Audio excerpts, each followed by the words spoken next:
ಪಾಕಿಸ್ತಾನದಲ್ಲಿ ಆಫ್ರಿದಿ ಹತ್ಯೆ. ಶಾಕ್ ಆಗಬೇಡಿ. ಆಫ್ರಿದಿ ಅಂದ ತಕ್ಷಣ ಕ್ರಿಕೆಟರ್ ಶಾಹಿದ್ ಆಫ್ರಿದಿ ಅವರ ಅಳಿಯ ಶಾಹಿನ್ ಆಫ್ರಿದಿ ನೆನಪಾಗ್ತಾರೆ. ಆದ್ರೆ ನಾವು ಮಾತಾಡ್ತಿರೋದು ಇವರಿಬ್ಬರ ಬಗ್ಗೆನೂ ಅಲ್ಲ.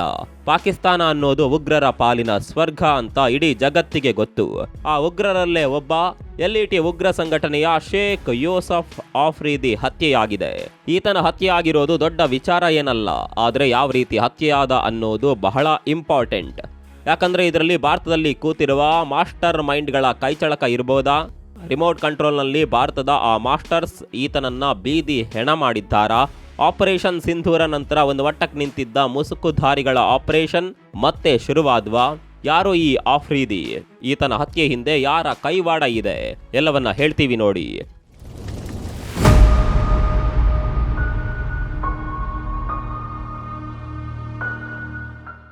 ಸ್ನೇಹಿತರೆ, ಪಾಕಿಸ್ತಾನ ಉಗ್ರರ ಸ್ವರ್ಗವೂ ಹೌದು, ಅದೇ ರೀತಿ ಉಗ್ರರ ಪಾಲಿನ ನರಕನೂ ಹೌದು. ನರಕ ಯಾಕೆ?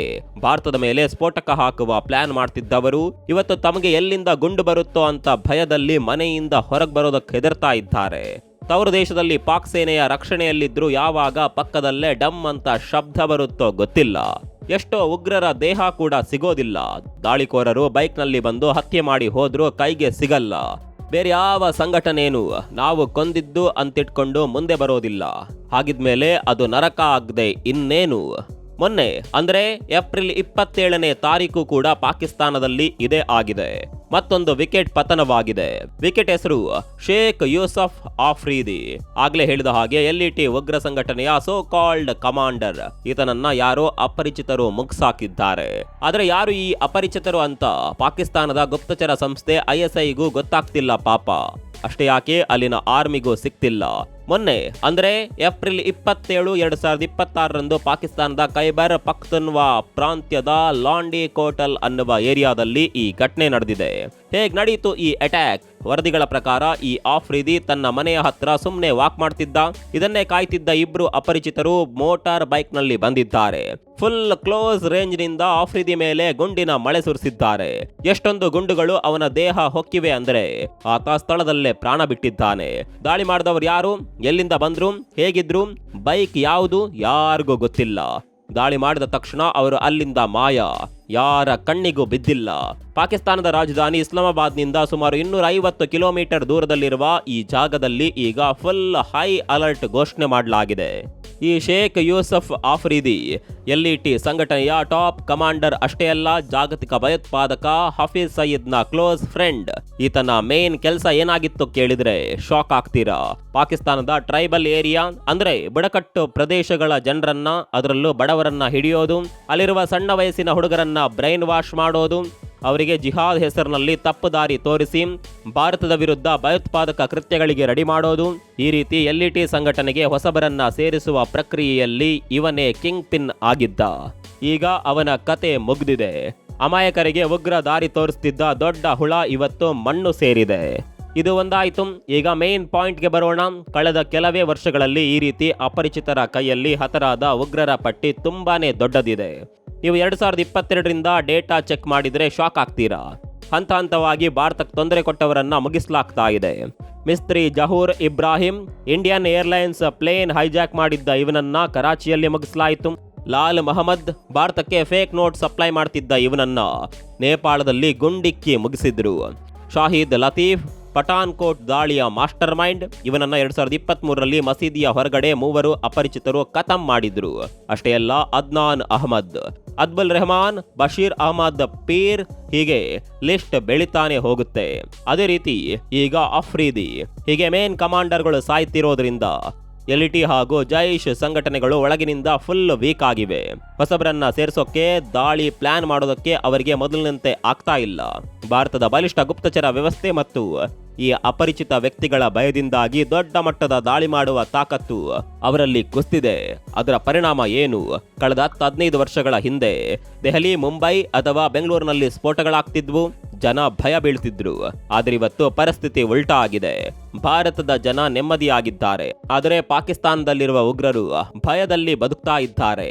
ಯಾವಾಗ ಯಾರೋ ಬಂದು ನಮ್ಮನ್ನು ಮುಗಿಸ್ತಾರೋ ಅನ್ನುವ ಆತಂಕ ಯಾವಾಗ್ಲೂ ಇರುತ್ತೆ. ಸೊ ಪಾಕಿಸ್ತಾನಕ್ಕೆ ಈಗ ಒಂದು ವಿಷಯ ಅರ್ಥವಾಗಿದೆ. ಉಗ್ರರನ್ನ ಬಳಸಿ ಭಾರತಕ್ಕೆ ಹಾನಿ ಮಾಡೋದು ಮೊದಲಿನಂತೆ ಈಸಿ ಆಗಲ್ಲ. ಅದಕ್ಕೆ ಅವರು ಬೇರೆ ಆಪ್ಷನ್ ನೋಡ್ತಿದ್ದಾರೆ. ಹೊಸ ಡ್ರಾಮಾ ಶುರು ಮಾಡ್ತಿದ್ದಾರೆ. ಅದರಲ್ಲೊಂದು ವಾಟರ್ ಟೆರರಿಸಂ. ಪಾಕಿಸ್ತಾನದ ಮಂತ್ರಿಗಳು ಈಗ ಏನ್ ಹೇಳಿದ್ದಾರೆ ಗೊತ್ತಾ? ಭಾರತ ನಮ್ಗೆ ಬರಬೇಕಾದ ನೀರನ್ನ ತಡೆ ಹಿಡಿತಾ ಇದೆ, ಸಿಂಧು ನದಿ ನೀರು ಹಂಚಿಕೆ ಒಪ್ಪಂದವನ್ನ ಉಲ್ಲಂಘಿಸ್ತಿದೆ ಅಂತೆಲ್ಲ ಹೇಳ್ತಿದ್ದಾರೆ. ಆಪರೇಷನ್ ಸಿಂಧೂರ ನಂತರ ಭಾರತ ಈ ಒಪ್ಪಂದಕ್ಕೆ ಎಳ್ಳು ನೀರು ಬಿಟ್ಟಿರೋದು ನಿಮ್ಗೆಲ್ಲ ಗೊತ್ತಿರಬಹುದು. ಈಗಂತೂ ಪಾಕಿಸ್ತಾನದಲ್ಲೂ ಬೇಸಿಗೆ ಬಿಸಿ ಜಾಸ್ತಿ ಆಗ್ತಿದೆ, ಹೀಟ್ ವೇವ್ಸ್ ಬರ್ತಿದೆ, ನೀರಿನ ಅಭಾವ ಜಾಸ್ತಿ ಆಗ್ತಿದೆ. ಸೊ ನೀರು ಬೇಕು. ಅದಕ್ಕಾಗಿ ಶೆಹಬಾಜ್ ಶರೀಫ್ ಸರ್ಕಾರ ಜಾಗತಿಕ ವೇದಿಕೆಗಳಲ್ಲಿ ಭಾರತದ ತಲೆ ಮೇಲೆ ಗೂಬೆ ಕೂರಿಸುವ ಪ್ಲಾನ್ ಮಾಡ್ತಿದೆ.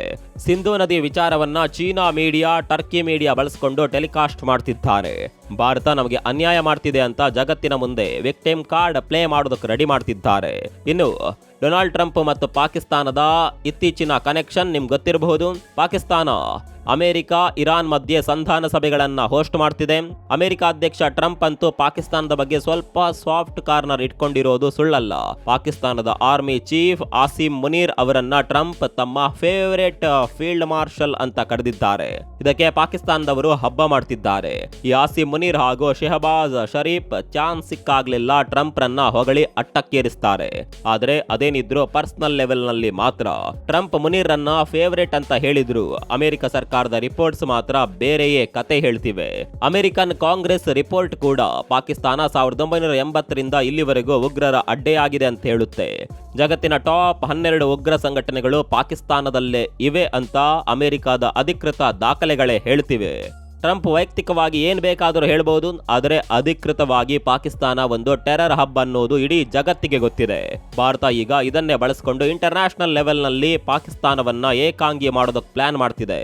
ಈಗ ಮೇನ್ ವಿಚಾರಕ್ಕೆ ವಾಪಸ್ ಬರೋಣ. ಈ ಆಫ್ರಿದಿ ಹತ್ಯೆಯ ನಂತರ ಪಾಕಿಸ್ತಾನ ಹೇಗಿದೆ, ಮುಂದೇನ್ ಮಾಡುತ್ತೆ ಪಾಕಿಸ್ತಾನ? ಮೊದಲೇದಾಗಿ ಪಾಕಿಸ್ತಾನದೊಳಗಿರುವ ಉಗ್ರರಿಗೆ ಈಗ ತಮ್ಮ ಮನೆಯೊಳಗೂ ರಕ್ಷಣೆ ಇಲ್ಲ ಅನ್ನೋದು ಮತ್ತೊಮ್ಮೆ ಕನ್ಫರ್ಮ್ ಆಗಿದೆ. ಎರಡನೇದಾಗಿ ಬೇಸಿಗೆ ಬರ್ತಿರೋದ್ರಿಂದ ಪಾಕಿಸ್ತಾನ ಇನ್ಮುಂದೆ ಅಂತಾರಾಷ್ಟ್ರೀಯ ವೇದಿಕೆಗಳಲ್ಲಿ ನೀರಿನ ವಿಚಾರ ಇಟ್ಕೊಂಡು ಭಾರತದ ಮೇಲೆ ದಾಳಿ ಮಾಡೋದಕ್ಕೆ ಟ್ರೈ ಮಾಡಬಹುದು. ಆದರೆ ಭಾರತ ಕೂಡ ಸುಮ್ಮನೆ ಕೂತಿಲ್ಲ. ಕಿಶನ್ ಗಂಗಾ ಮತ್ತು ರಾಟ್ಲ್ ಹೈಡ್ರೋ ಎಲೆಕ್ಟ್ರಿಕ್ ಪ್ರಾಜೆಕ್ಟ್ ವಿಚಾರದಲ್ಲಿ ಭಾರತ ತನ್ನ ನಿಲುವನ್ನ ಗಟ್ಟಿಯಾಗಿ ಹೇಳಿದೆ.